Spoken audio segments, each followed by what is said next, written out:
സ്നേഹമുള്ള കൂട്ടുകാർ, മനുഷ്യ ജീവിതത്തിലെ ഏറ്റവും മനോഹരമായ ഘട്ടമാണ് ബാല്യകാലം. സന്തോഷം വിരുന്നെത്തുന്ന പ്രായമാണ്. മുതിർന്നവരുടെ സ്നേഹവും വാത്സല്യവും ഈ കാലത്തോളം മറ്റൊരിക്കലും നമുക്ക് അനുഭവിക്കാനാവില്ല. ബാല്യകാലത്ത് മാതാപിതാക്കളിൽ നിന്ന് ലഭിക്കുന്ന പരിലാളനയും ശ്രദ്ധയും പിന്നീട് എപ്പോഴെങ്കിലും ലഭിക്കുമെന്ന് തോന്നുന്നുണ്ടോ?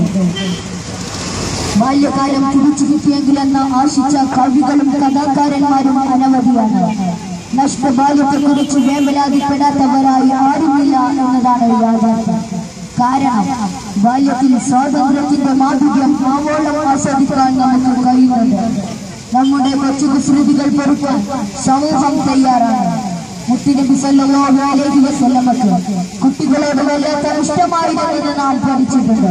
പെരുന്നാൾ ദിനത്തിൽ വയ്യോരത്തിൽ നിന്നും മുതിർന്നവരായിരുന്ന അനാഥ ബാലനെ വീട്ടിൽ കൊണ്ടുപോയി ഭക്ഷിപ്പിച്ചതും പുത്തനെടുപ്പുകൾ ധരിപ്പിച്ചതും പ്രവാചക ജീവിതത്തിലെ സ്നേഹധന്യമായ ഒരു അധ്യായമാണ്.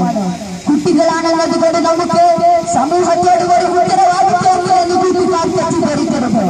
നമുക്ക് ചുറ്റും തിന്മകൾ പ്രളയം തീർക്കുകയാണ്. ഇഹലോക ജീവിതം അനശ്വരമാണെന്ന അബദ്ധധാരണയിൽ ചിലർ ആടിത്തിരിക്കുകയാണ്. അധികാരവും ആധിപത്യവും ഉറപ്പിക്കുന്നതിനുള്ള മത്സരങ്ങളാണ് ഇവിടെ നടന്നുകൊണ്ടിരിക്കുന്നത്. കൊള്ളയും കൊള്ളിവയ്പും കൊലയും കലാപവും നമ്മുടെ നാട്ടിൽ ഇപ്പോൾ പുതുമയില്ലാത്ത വാർത്തയായിട്ടുണ്ട്. കൊട്ടേഷൻ സംഘങ്ങൾ പകൽ വെളിച്ചത്തിൽ പോലും മനുഷ്യരുടെ തലയെടുക്കുകയാണ്. സ്നേഹശൂന്യമായൊരു സാമൂഹ്യ വ്യവസ്ഥ ഇവിടെ രൂപപ്പെട്ടു വരുന്നത് കാണാതിരുന്നുകൂട. മറുഭാഗത്ത് മയക്കുമരുന്നും ലഹരി ഉൽപ്പന്നങ്ങളും നിർലാഭം വിജയിക്കപ്പെടുന്നു. നമ്മുടെ സമപ്രായക്കാരായ വിദ്യാർത്ഥികളെ പോലും മയക്കുമരുന്ന് മാഫിയ കരിയന്മാരും ഇടനിലക്കാരുമാക്കുന്നു എന്ന വാർത്തകൾ ഉണ്ടാക്കുന്നതാണ്.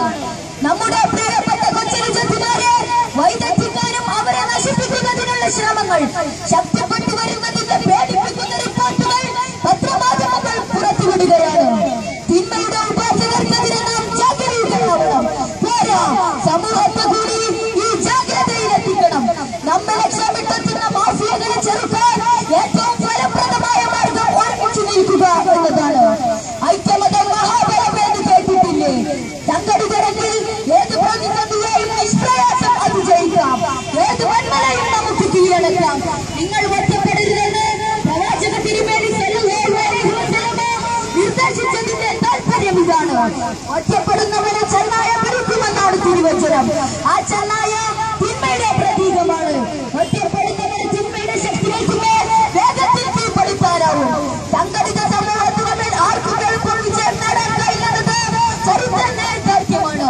സുന്നി ബാലസംഘം നന്മയെ സ്നേഹിക്കുന്ന ബാല്യങ്ങളുടെ കൂട്ടായ്മയാണ്.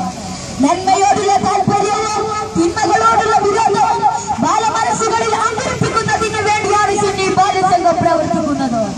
സ്നേഹമാണ് നമ്മുടെ മുദ്രാവാക്യം. സേവനമാണ് നമ്മുടെ ലക്ഷ്യം. കേരളത്തിൽ 43 വർഷം കൊണ്ട് വിപ്ലവകരമായ മുന്നേറ്റങ്ങൾ കാഴ്ചവെച്ച SSF ആണ് നമ്മെ വഴിതെളിക്കുന്നത്.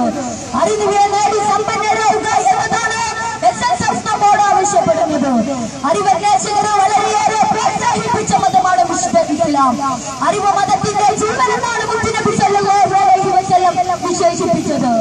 പാഠശാലകൾ നമുക്ക് അറിവ് പകർന്നു നൽകുന്ന പ്രധാന കേന്ദ്രങ്ങളാണ്. പഠിപ്പ് മുടക്കിയ ഗുരുവിനെ കല്ലെറിഞ്ഞുള്ള സമരങ്ങൾ അരങ്ങേറുന്ന നാട്ടാണിത്. സുന്നി ബാലസംഘം ഇത്തരം സമര രീതികളോട് ശക്തിയായി വിയോജിക്കുന്നു. വിദ്യാലയങ്ങളിൽ സൃഷ്ടിക്കുന്നവർ ഒരു തലമുറയുടെ വിദ്യാഭ്യാസ സ്വപ്നങ്ങളെയാണ് കീഴ്പ്പെടുന്നത്. പഠിക്കുക, പഠിച്ചു ജയിക്കുക, പഠനം തന്നെയാണ് സമരം. സുന്നി ബാലസംഘത്തിന് കൂട്ടുകാഴ്ച നൽകാനുള്ളത് ഈ സന്ദേശമാണ്. നെറുകേടുകൾക്കെതിരെ നെഞ്ചു പിരിച്ചു പൊരുതാൻ അറിവ് നമ്മെ പ്രാപ്തരാക്കുമെന്നതിൽ സംശയമില്ല. മാതാപിതാക്കളെയും ഗുരുക്കന്മാരെയും നാം ബഹുമാനിക്കണം. അവരാണ് നമ്മെ നാമാക്കിയത്. ഒരാൾ എത്ര ഉന്നതയിലെത്തിയാലും ശരി, അയാളെ രൂപപ്പെടുത്തിയത് അയാളുടെ മാതാപിതാക്കൾക്കും ഗുരുനാഥന്മാർക്കുമുള്ള പങ്ക് നിഷേധിക്കാനാവില്ല. മാതാപിതാക്കളെ മക്കൾ വൃദ്ധസദനങ്ങളിലേക്ക് തള്ളിവിടുന്ന കാലമാണിത്. വൃദ്ധരായ മാതാപിതാക്കളെ ഭാരമായി കരുതുന്ന മക്കൾ ആലോചിക്കുന്നുണ്ട് അവർ തനിക്ക് വേണ്ടി സഹിച്ച വേദനകൾ എത്രയാണെന്ന്. അങ്ങനെ ചിന്തിക്കുന്നവർക്ക് ഉമ്മയോടും ഉപ്പയോടും മുഖം കറുപ്പിച്ച് സംസാരിക്കാൻ പോലും സാധിക്കില്ല. നമ്മെ ഇത്തരം ബാധ്യതകളെ കുറിച്ച് ഓർമ്മിപ്പിക്കാനും നമുക്ക് സുജന മര്യാദ പഠിപ്പിക്കാനുമാണ് സുന്നി നന്മ കൊണ്ട് കൽപ്പിക്കുകയും തിന്മ കൊണ്ട് വിരോധിക്കുകയും ചെയ്യുന്ന ഒരു സമൂഹം നിങ്ങളിൽ ഉണ്ടാകട്ടെ എന്നാണ് വിശുദ്ധ ഖുർആൻ പറയുന്നത്. കുട്ടികൾക്കിടയിൽ ആ ഉത്തരവാദിത്വം നമ്മുടേതാണ്. സിനിമയിലെയും സ്പോർട്സിലെയും താരങ്ങളെ അന്ധമായി അനുകരിക്കുന്ന പ്രവണത വർദ്ധിച്ചു വന്നിരിക്കുകയാണ്. നാം മാതൃകയാക്കേണ്ടത് ആരെയാണ്? മുത്തുനബി സല്ലല്ലാഹു അലൈഹി വസല്ലമയേക്കാൾ നമുക്ക് മാതൃകയാക്കാൻ പറ്റിയ മറ്റേത് മാതൃകാ പുരുഷനാണുള്ളത്? വയോവൃദ്ധയുടെ വിറക് കെട്ടി തലയിൽ ചുമന്ന് വീട്ടിലെത്തിച്ചു കൊടുത്തു റസൂൽ സല്ലല്ലാഹു അലൈഹി വസല്ലം. അയൽക്കാരന്റെ വിഷമം ചെയ്തത് മുസ്ലിമിന്റെ ബാധ്യതയായി അവിടുന്ന് ഓർമ്മിപ്പിച്ചു. കരകളഞ്ഞ വ്യക്തിത്വത്തിലൂടെ ലോകത്തിന് പ്രകാശമേകിയ മുത്തുനബി സല്ലല്ലാഹു അലൈഹി വസല്ലമയെ നമുക്ക് മാതൃകയാക്കാം. നമ്മുടെ സമയം വിലപ്പെട്ടതാണ്.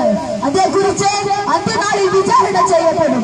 കമ്പ്യൂട്ടർ ഗെയിമിലും മൊബൈൽ ചാറ്റിംഗിലുമായി നമ്മുടെ സമയം പാഴാകരുത്. പുതു സാങ്കേതിക വിദ്യകൾ പാടെ നിരാകരിക്കണമെന്ന് ഞാൻ പറയുന്നില്ല, പക്ഷേ ആലോചിക്കണം. ഒരു 7ാം ക്ലാസ്സുകാരന് എന്തിനാണ് മൊബൈൽ ഫോൺ? ജീവിതം അല്ലാഹു നൽകിയ വരദാനമാണ്. ബാല്യം അതിലെ വസന്തകാലമാണ്. അത് നന്മയിലൂടെ ആസ്വാദകരമാക്കാൻ നമുക്ക് കഴിയണം. നമുക്ക് കൂട്ടുകൂടാൻ സുന്നി ബാലസംഘമുണ്ട്.